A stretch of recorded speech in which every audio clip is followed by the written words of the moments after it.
Welcome back. Taking your phone calls on the Bordas and Bordas hotline. 412-575-2600 is the number. Also taking your tweets at Josh Taylor HD. In studio with Gene Collier from the Pittsburgh Post-Gazette, talking some Penguins, talking some Steelers. Let's go to the phone lines. We will start with Brad in Duncansville. Brad, you're on the Nightly Sports Call. Hi, Josh. How are you, buddy? Good. How you doing? Good. I have a pirate question for you and a comment. Okay. Go ahead. All right. I like your tie, by the way. That's not a pirate comment. It's not. It's a general comment. No, it's not that. No, it's not that. Go ahead. I appreciate it. Fire away. My pirate question is, you know how you were saying the Pirates need a third baseman? I did? I guess that is something. I guess it's a need going into the offseason. Like I was listening to 93.7 The Fan, and they said the Pirates would like to have a third baseman. Yeah, I think the third baseman situation probably needs to be a bit clearer going into next season. They need to figure out whether it's Jung Ho Gung or someone else. But continue. I was wanting to know about if they would go out and get Mike Moustakas, because I was reading an article and he's only making like $17 million, but I don't know. Do you think the Pirates can afford that? I like how you put only $17 million. I got to let you go here because we got some other calls to answer, so thanks for the call. That only $17 million, given the fact I'm pretty sure he hit a career high number in home runs this season, will probably go up to only $20 million or more. So I would guess that's out of the Pirates' price range. I'd love to see the Pirates have a guy like a Mike Moustakas, and I've made the case for a while now that if you want to separate a team like the Royals from a team like the Pirates, the reason why is because they drafted guys like Mike Moustakas and Eric Hosmer and Alex Gordon. That probably made the difference is why is that team's probably constructed a lot better than the Pirates are. But, Gene, your thoughts on the third base situation as a whole, not just Mike Moustakas, but the entire situation? Well, we don't know what's going to happen with Jung Ho Gung, whether he can get into the country. That's a big problem. I think that's creates hard to play for the Pirates if you can't get into the country. We've seen that. Indeed. David Freese is a good backup player. When he plays every day, he's not that good a player. I don't know what the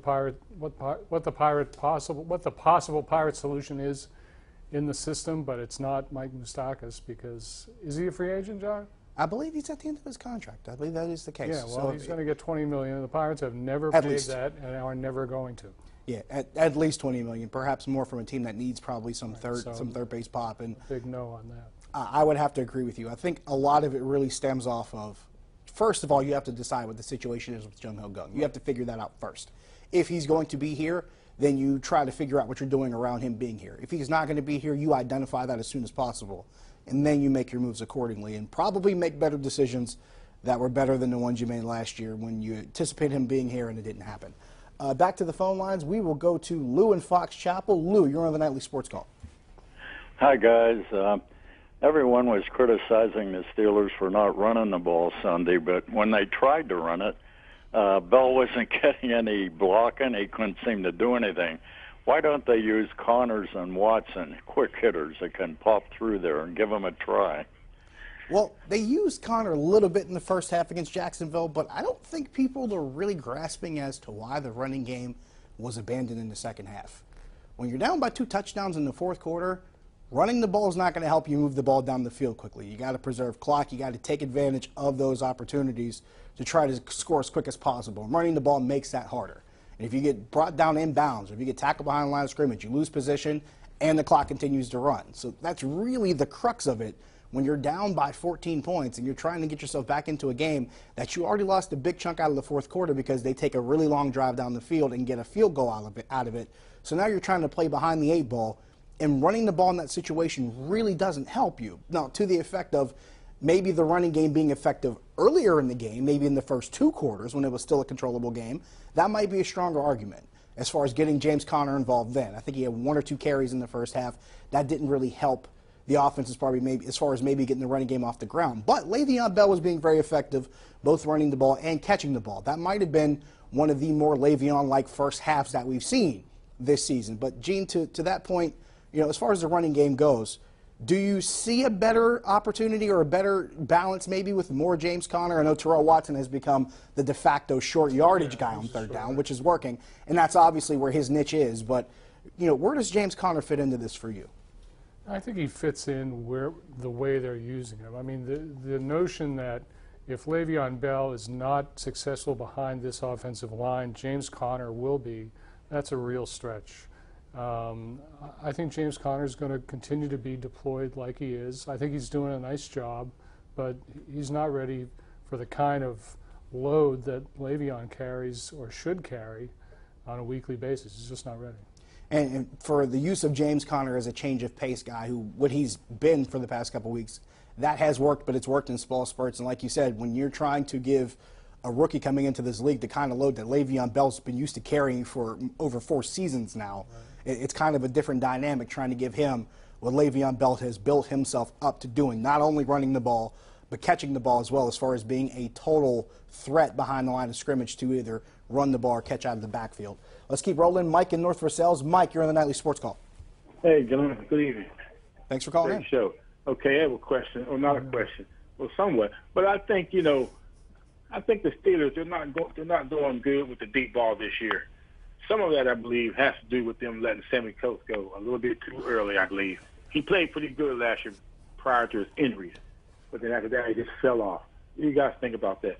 I mean, listen to you. Thanks for taking my call. You might be on something with Sammy Coates not being a part of the offense anymore, but they got that Martavis Bryant dude, and he's pretty good. So I think that's kind of a easy wash. Gene? Sammy Coates had every opportunity to make this team. He didn't. And Martavis Bryant hasn't been too bad when he's actually had the ball thrown to him. Now, if you want to make the case that maybe they've taken shots at the wrong times with Martavis Bryant, or maybe they haven't taken enough shots with Martavis Bryant, I'd be willing to engage in that conversation. But the fact that they haven't had success with the deep ball tying that to Sammy Coates, I'm not willing to go out on that ledge just yet. If anything, I'd say, and this was a call I think we had last night, taking more advantage of the intermediate passing game, taking more advantage of those shorter yard gains and using those into bigger. So they lost patience with Eli Rogers, too. I would agree with that. I mean, a lot of it was tied to special teams, but not having him part of the offense in the slot. Right. Yeah, and not having him in the slot and allowing to take advantage of that. Granted, Juju Smith-Schuster has done some things that people have liked, but at the same time, if you don't have Eli Rogers there to help you take advantage of that, it becomes kind of an issue too. So I guess that's the best way to summarize that. I mean, Ben Roethlisberger has talked about taking what the defense gives him. He talked about it a couple weeks ago. I believe it was after the Chicago game. And I think we saw more of a concerted effort to do that against Jacksonville, but the problem was I think he tried to do that, and those first couple interceptions were just good plays made by the Jaguars and just snowballed from there. So we weren't able to really see the benefits of it. In the meantime, we got to take a break here. We'll come back. We'll answer more phone calls and more tweets. Stick around.